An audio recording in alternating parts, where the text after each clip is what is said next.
বৈষম্য বিরোধী ছাত্র আন্দোলনের কেন্দ্রীয় কমিটি ছাড়া সারা দেশের সকল কমিটির কার্যক্রম স্থগিত করেছে সংগঠনটি।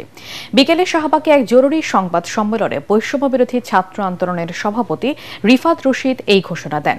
এ সময় তিনি বলেন, এখনও রাজনৈতিক দলের আশ্রয়ে অনৈতিক কর্মকাণ্ডে জড়িয়ে পড়ছে অনেকে, যার ফলে এই সিদ্ধান্ত নেন সংগঠনটির নেতারা। দাবি করেন, বাংলাদেশের ইতিহাসে কোনো অপরাধের দায় স্বীকার করে সারা দেশের কমিটি স্থগিত করেনি কেউ। পাশাপাশি আইনশৃঙ্খলা বাহিনীর প্রতি আহ্বান জানান, বৈষম্য বিরোধী ছাত্র আন্দোলনের ব্যানার ব্যবহার করে যারা যে অপকর্ম করবে তাদের বিরুদ্ধে যথাযথ ব্যবস্থা নেয়ার। বৈষম্য বিরোধী ছাত্র আন্দোলনের কেন্দ্রীয় কমিটি ব্যতীত সারা দেশের সকল কমিটির কার্যক্রম আনুষ্ঠানিকভাবে স্থগিত ঘোষণা করা হচ্ছে।